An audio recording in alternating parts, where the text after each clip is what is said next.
बारिश इतनी तेज थी कि लगता था आसमान जमीन से बदला ले रहा हो।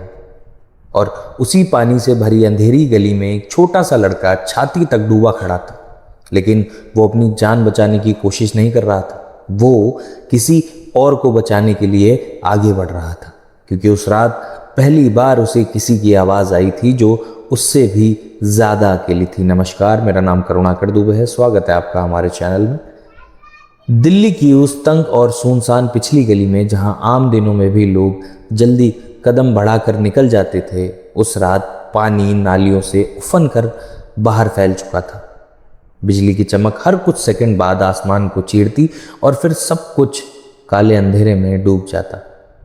उसी अंधेरे में एक दुबला पतला लड़का लगभग 12-13 साल का होगा, फटे हुए जूते, नीली शर्ट और आधे भीगे स्कूल बैग के साथ धीरे धीरे पानी में रास्ता बना रहा था। उसका नाम आरव था।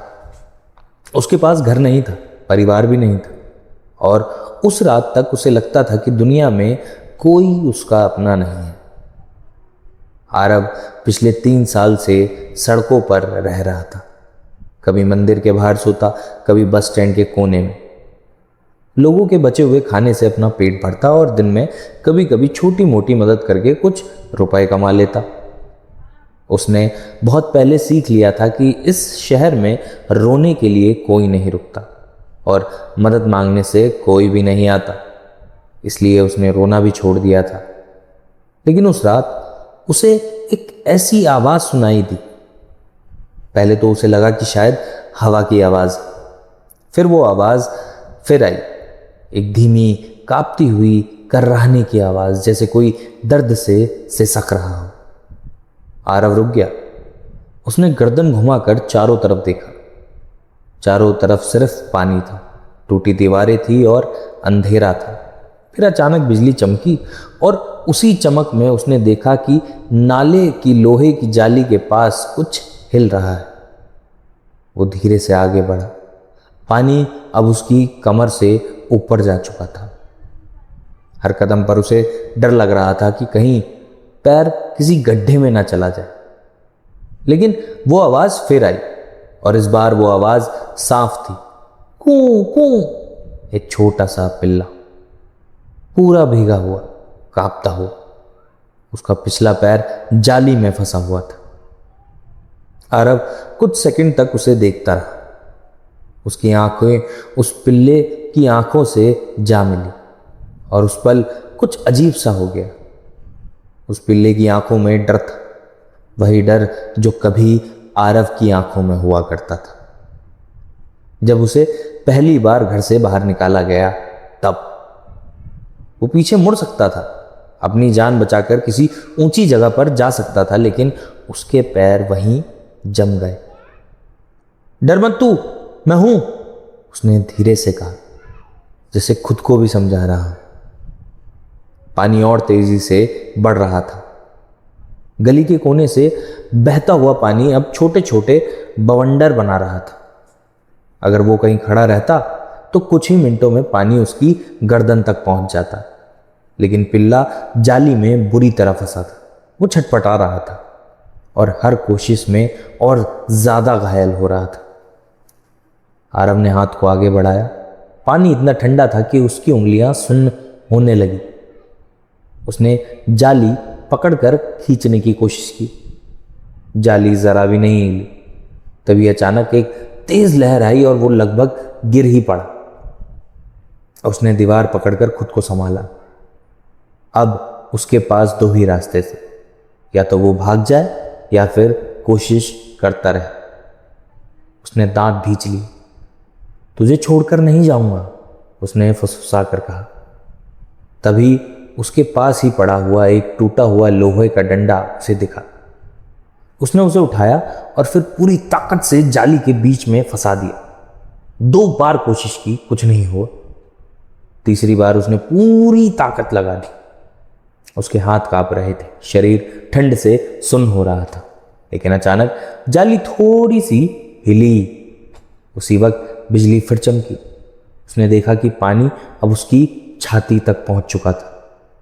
बस थोड़ा सा, बस बस बस थोड़ा सा, वो खुद से कहता रहा। एक आखिरी जोर लगाते ही जाली का कोना खुल गया और पिल्ले के पैर छूट गए।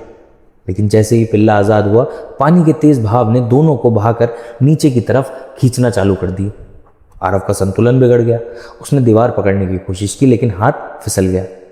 अब वो बह रहा था। उस पल उसे लगा कि शायद आज सब खत्म हो जाएगा, लेकिन तभी कुछ हुआ। उसने सोचा भी नहीं था कि ऐसा कुछ होगा। उसने महसूस किया कि उसकी शर्ट पीछे से कोई खींच रहा है। वो पिल्ला था, छोटा सा, कमजोर सा, लेकिन उसने अपने दांतों से आरव की शर्ट पकड़ ली थी और पूरी ताकत से पीछे खींच रहा था। आरव ने पाइप को देखा, उसके पास पाइप थी। उसने पाइप पकड़ ली, किसी तरह खुद को संभाल लिया।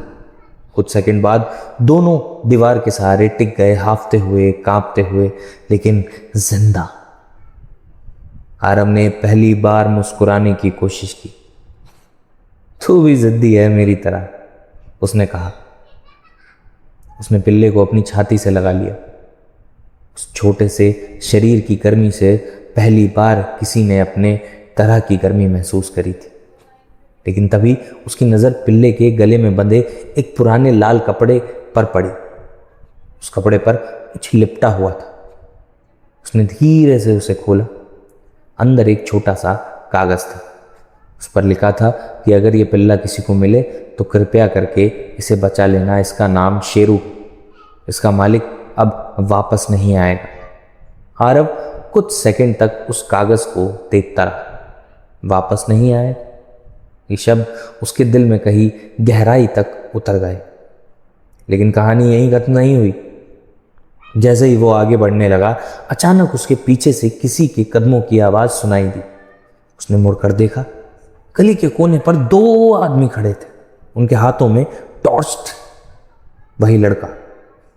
पकड़ो उसे, पकड़ो, उनमें से एक चिल्लाया। आरव का दिल जोर जोर से धड़कने लगा।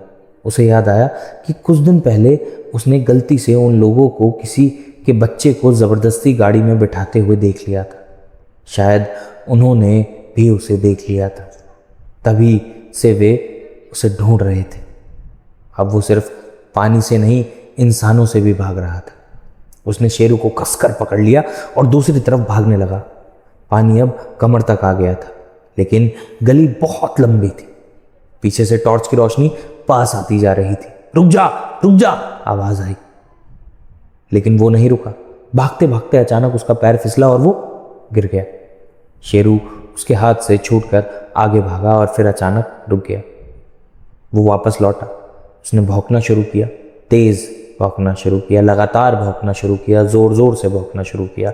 इतना कि पास के घरों की खिड़कियां खुलने लगी। लोग बाहर झांकने लगे। टॉर्च वाले आदमी घबरा गए।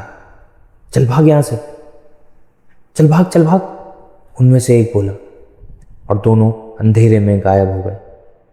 आरव वहीं बैठा रह गया, भीगा हुआ, कांपता हुआ, लेकिन सुरक्षित। उसने शेरू को उठाकर सीने से लगा लिया। आज तूने मुझे बचाया, उसकी आवाज भर गई। लेकिन असली झटका अभी बाकी था। जब वो आगे बढ़ा तो गली के मोड़ पर एक दीवार पर लगा पोस्टर उसकी नजर में आया। बारिश में आधा भीगा हुआ पोस्टर जिस पर एक बच्चे की फोटो थी। कुछ सेकंड तक उसे देखता रहा, फिर धीरे धीरे आगे बढ़ा। वो फोटो उसकी अपनी थी। नीचे लिखा था, लापता, 3 साल से गायब, अगर कोई जानकारी मिले तो संपर्क करें। उसके हाथ कांपने लगे।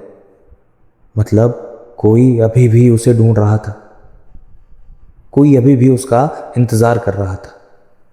उसकी आंखों में पहली बार आंसू आ गए, लेकिन उसने पोस्टर से नजर उठाई और फिर शेरू की तरफ देखा। शेरू उसकी तरफ ऐसे देख रहा था जैसे पूछ रहा हो, अब क्या करोगे? आरव कुछ सेकंड चुप रहा। फिर उसने धीरे से कहा, चल पहले तुझे तेरा घर ढूंढवाते। उस रात पहली बार उसने किसी और को अपना कहा, और शायद उसी रात उसे खुद भी अपना घर मिलने की शुरुआत हो गई थी। दोस्तों, कभी कभी ज़िंदगी में हम तब सबसे बड़ा सहारा देते हैं जब हम किसी और का सहारा बनने की हिम्मत करते हैं। क्योंकि सच्चाई यही है कि अकेलापन तब खत्म होता है जब हम किसी और के अकेलेपन की आवाज़ सुन लेते हैं और जवाब देना चुनते हैं।